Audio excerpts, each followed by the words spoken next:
que nós estamos ministrando sobre um tema chamado Princípios do Reino de Deus. Princípios são trilhas, princípios são placas de sinalização que apontam para um caminho.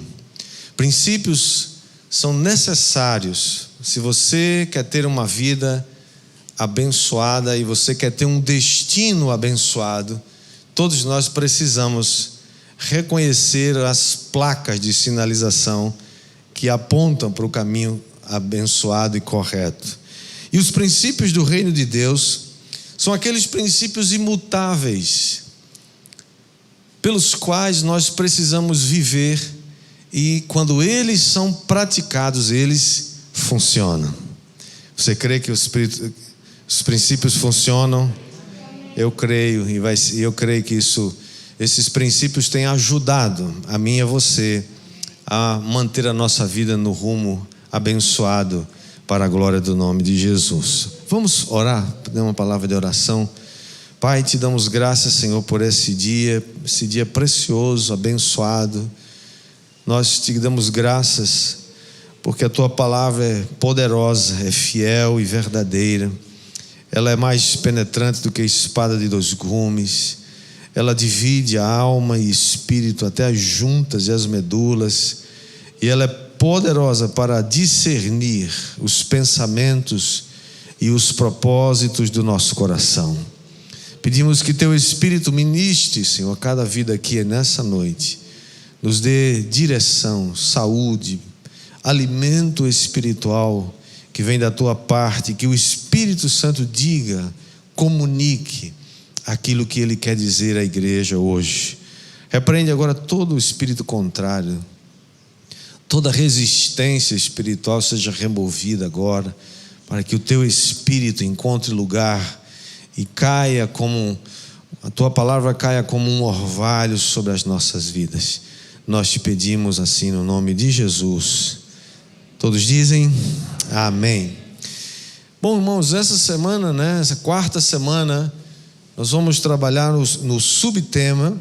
O tema principal é princípios do reino de Deus, e nós vamos trabalhar o subtema investir e gastar com sabedoria. Quando a gente ouve a palavra gastar, a gente fica animado, fica ou não fica? Quem não gosta de gastar aqui? Se você não gosta de gastar, a gente vai fazer uma oração por você, para você gostar. Gostar de gastar é natural, né? Mas a Bíblia Sagrada nos ensina a gastar com sabedoria. Quantos aqui querem aprender a gastar com sabedoria? A palavra de Deus diz, lá em Lucas capítulo 16, verso 11, diz assim: assim, se vocês não forem dignos de confiança em lidar com as riquezas deste mundo ímpio, quem lhes confiará as verdadeiras riquezas? Eu queria, antes de qualquer coisa, dizer a você que aqui na nossa igreja nós temos um curso maravilhoso chamado Crau Finanças. Se você quer aprender mais sobre esse assunto, você precisa fazer esse curso. Esse curso é uma bênção, e nós temos aqui, inclusive temos uma turma, acontecendo agora, mas nós vamos ter outras turmas. Se você não fez ainda, precisa fazer, porque é uma bênção. Esse curso basicamente vai nos ensinar que existem dois sistemas no mundo operando. Existe o sistema de Deus e existe o sistema de Satanás. São dois sistemas opostos, e na economia não é também diferente. Da mesma forma que existe um sistema de Deus, uma economia de Deus, que funciona segundo princípios de Deus, existe também uma economia desse mundo. Funciona com um sistema que opera com princípios e valores desse mundo, que na Bíblia Sagrada também é chamada de mamon. A diferença básica, o mais importante, entre esses dois sistemas, é que no sistema da economia de Deus, o próprio Deus é o seu protagonista principal. Deus está interessado em fazer com que o seu sistema funcione. E quando nós aplicamos os princípios dele, do seu reino, vai funcionar. E tem muita gente aqui que já está experimentando isso na sua vida, sim ou não? Amém. Quem está experimentando aí já dá glória a Deus. Glória a Deus. É surpreendente, irmãos, saber ou descobrir que as Sagradas Escrituras falam mais sobre o assunto finanças, o uso adequado ou não do dinheiro, fala muito mais do que sobre fé, do que sobre salvação.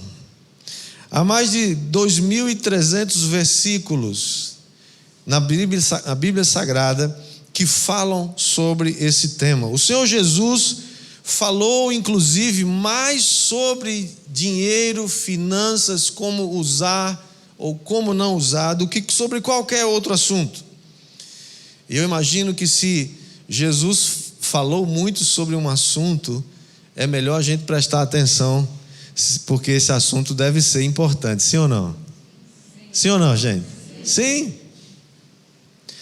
A própria Escritura nos revela o porquê dessa importância. A primeira razão que a gente encontra é que a maneira como você lida com suas finanças vai falar muito do seu relacionamento com Deus, vai falar muito da qualidade do seu relacionamento com Deus. Esse texto de Lucas 16:11 que lemos diz que se nós formos infiéis na maneira como nós lidamos com as riquezas desse mundo, como Deus vai nos confiar as suas riquezas? Ou seja, a sua comunhão conosco começa a ser afetada por causa da maneira equivocada, errada de tratar e de lidar com esse assunto. A parábola dos talentos vai nos ensinar muito sobre isso, vai falar muito sobre isso, ilustra bem isso.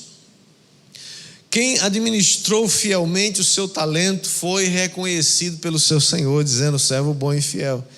Quem enterrou o talento, quem não usou o talento de forma apropriada, foi repreendido pelo Senhor. E mais ainda, quando nós somos bons mordomos daquilo que Deus nos confiou, então Ele vai nos colocar em lugares mais altos. Aqueles que foram fiéis no pouco, disse o Senhor, sobre o muito eu te colocarei. Mateus 25:21 diz: disse-lhe o Senhor: muito bom, servo bom e fiel, foste fiel no pouco, sobre o muito te colocarei, entra no gozo do teu Senhor. A nossa responsabilidade, irmãos, é sermos fiéis. Nossa responsabilidade como mordomos é sermos fiéis, como diz 1 Coríntios, capítulo 4, verso 2, que diz assim: além disso, o que se requer dos dispenseiros é que cada um deles seja encontrado fiel. É isso que nós precisamos fazer como mordomos, sermos encontrados fiéis, seja no muito ou seja no pouco, porque quem é fiel no pouco, também vai ser fiel no muito, e quem é infiel no pouco, também vai ser infiel no muito. São aquelas pessoas que digam assim: pastor, eu não posso, eu não sei, eu não consigo dizimar, ofertar, não consigo poupar, eu não consigo guardar alguma coisa, porque eu ganho muito pouco, então não dá. Quem tem esse tipo de mentalidade, primeiro que isso é uma mentalidade de pobreza, e quem tem esse tipo de mentalidade, tanto faz ganhar R$100 por mês, como ganhar 100 mil reais, ele vai fazer a mesma coisa, porque o princípio não muda. O princípio não muda, tanto faz ganhar um salário mínimo por mês, como ganhar 50. O princípio não muda. A segunda razão porque Cristo falou tanto sobre esse assunto é que todas as nossas posses e riquezas estão competindo pelo controle das nossas vidas. Posses e riquezas, irmãos, são um grande competidor para conquistar o nosso coração. Isso é tão forte que Jesus chamou as riquezas de um Senhor. E ele deu um nome, né? Chamou de Mamon. Mateus 6,24 diz: ninguém pode servir a dois senhores, porque ou há de aborrecer-se de um e amar o outro, ou se devotará a um e desprezará o outro. Vocês não podem servir a Deus e as riquezas. Outra versão diz: não podem servir a Deus e a Mamon. Ou você está operando no sistema econômico de Deus e servindo a Deus, ou você está operando no sistema mundano e servindo a Mamon, servindo as riquezas. Não tem meio termo. Muitos cristãos desejam sim de verdade serem guiados pelo Espírito, desejam ser controlados, abençoados por Deus, mas menos o bolso. O bolso, ele diz: não, o bolso é comigo, pode deixar que eu dou conta de resolver isso sozinho. A terceira razão pela qual Jesus tanto falou sobre o uso do dinheiro é que a maioria dos nossos relacionamentos envolve o uso do dinheiro. Não tem jeito, sim ou não? Você sai de casa para trabalhar, você sai para ganhar dinheiro, você sai para encontrar e buscar pelo sustento. Quase todos os dias você precisa se envolver em alguma transação econômica, monetária. Você precisa ir no supermercado, você precisa botar gasolina no seu carro, você precisa pegar um transporte, você precisa pagar uma conta. Ou seja, você está sempre tomando decisões sobre onde gastar ou onde economizar, mas sempre você tem alguma finalidade, tem você precisa fazer alguma coisa com dinheiro. Ou seja, você está sempre tendo que lidar com essa situação. A Bíblia Sagrada nos mostra, irmãos, como a economia de Deus funciona. E essa economia, como eu falei, ela funciona e ela obedece a princípios imutáveis. Eles não mudam. Nós podemos mudar, mas os princípios não mudam. E Ele nos deu algumas responsabilidades. A maior parte do nosso insucesso e da nossa frustração nesse assunto é porque nós ignoramos quais são as nossas responsabilidades. A gente sempre conhece a responsabilidade de Deus. Deus é provedor, Deus é dono de tudo, Ele quer suprir todas as nossas necessidades. Mas qual é a nossa parte? Qual é a nossa responsabilidade? Nós já vimos nas semanas anteriores que a primeira responsabilidade que Deus nos deu, qual foi? O trabalho. O trabalho é uma bênção. O trabalho foi instituído por Deus. Deus trabalhou 6 dias fazendo a sua criação. No 7º ele descansou. Jesus disse: meu Pai trabalha até agora e eu trabalho também. O apóstolo Paulo disse: se você não quer trabalhar, também não coma. Ou seja, o trabalho é uma bênção, o trabalho é adoração, o trabalho é um chamado, o trabalho é sagrado. Segunda responsabilidade que Deus nos deu, qual foi? Dar. Você é um doador. Nós temos que aprender a ser doadores, irmãos, aprender a ser generosos. Quanto mais miserável uma pessoa, menos ela gosta de dar. Não significa que você dá tudo que você tem, significa que você dá de acordo com os princípios da palavra de Deus.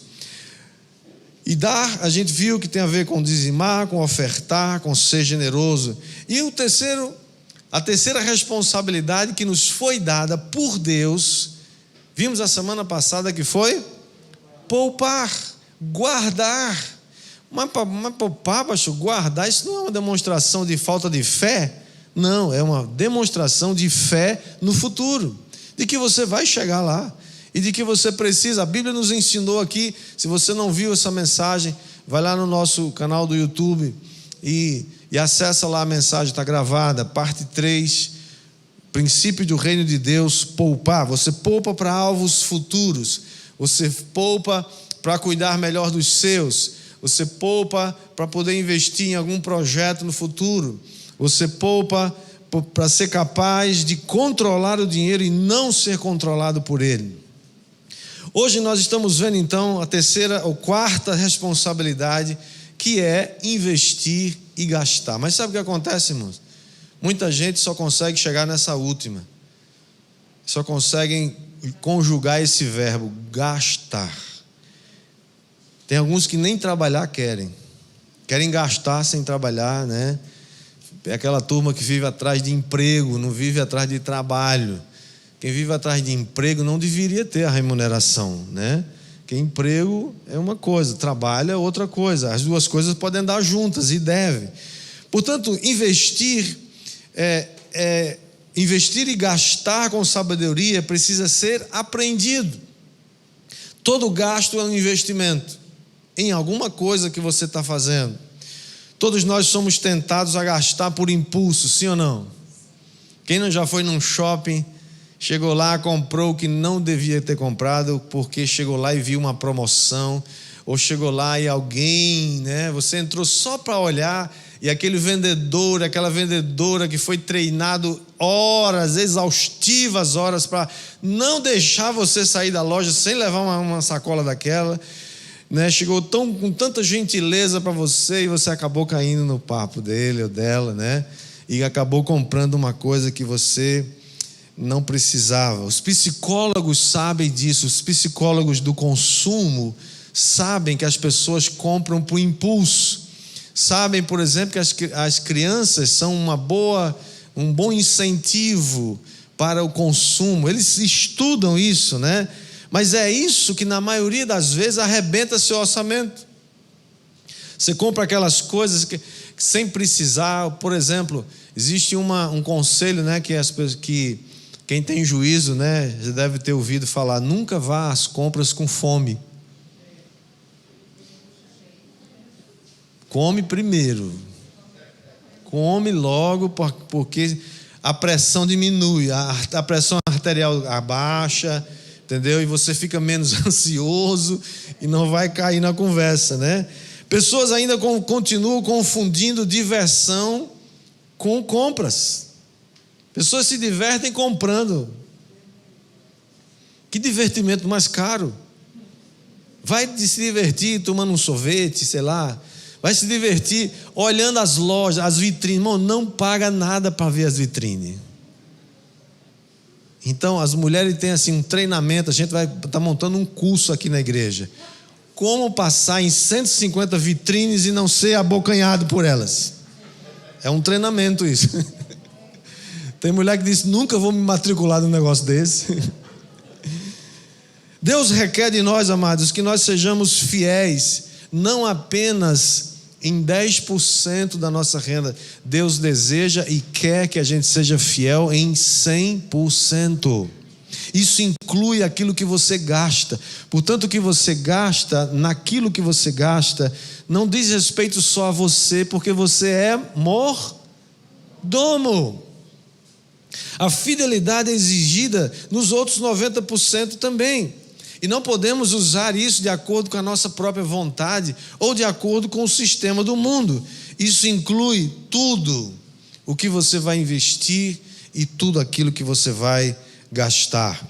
Por quê? Porque nós prestaremos contas não só dos 10%. Tem gente que fala assim: pastor, eu sou dizimista, os outros 90% deixa comigo que eu vou gastar do meu jeito. Não, Deus não faz, a palavra de Deus não diz isso. Diz que você precisa ter cuidado, precisa perguntar ao dono dos recursos. Na parábola dos talentos, quando o Senhor voltou, ele pediu contas de 100% dos talentos que ele distribuiu com os seus servos. Portanto, nós vamos aprender aqui rapidamente 4 coisas para investir ou gastar com sabedoria. Você deve saber algumas coisas, e eu queria só mencionar 4 hoje por causa do tempo. Primeira coisa você precisa saber que toda decisão de investir ou gastar é uma decisão espiritual que tem consequências espirituais. Todo gasto não é um simples passar troco, não é um simples troca de algo por dinheiro ou por alguma coisa. Não desperdice os recursos do seu Senhor. Por quê? Porque você é um mordomo, e mordomos podem ser removidos. Lembra o que diz a parábola lá em Lucas 16? Diz que o Senhor removeu o mordomo da sua posição, porque ele desperdiçou os bens do seu Senhor. Você é fiel quando você cuida dos bens de outra pessoa? Você é cuidadoso com os recursos da sua empresa? Ou você é daquele que desperdiça porque a empresa é rica? Ou você é daquele que leva os lápis para casa, leva papel para casa, usa a impressora da empresa para fazer coisas pessoais? Como é que você é mordomo? Como que Deus vai te dar riquezas espirituais quando você ainda não é fiel em recursos tão simples, tão pequenos? Você desperdiça comida num self-service só porque você não precisa pagar mais por isso? Mas eu já vi gente que vai no self-service, enche o prato, começa a comer, não gostei disso aqui não, vai lá no lixo, joga fora e começa de novo.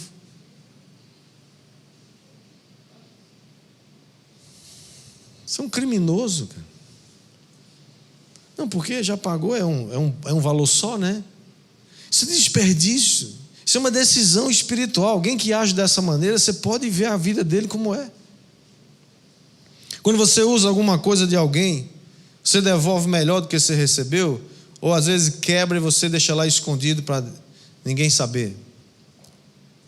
Muitas pessoas, irmãos, eu receio, muitos crentes, tá? Aqui não vou falar de mundo não, estou falando de crente.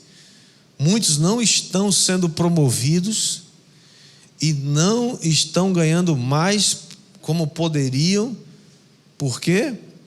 Porque não são bons mordomos, não são mordomos fiéis. E Deus não se deixa escarnecer, porque tudo aquilo que o homem semear,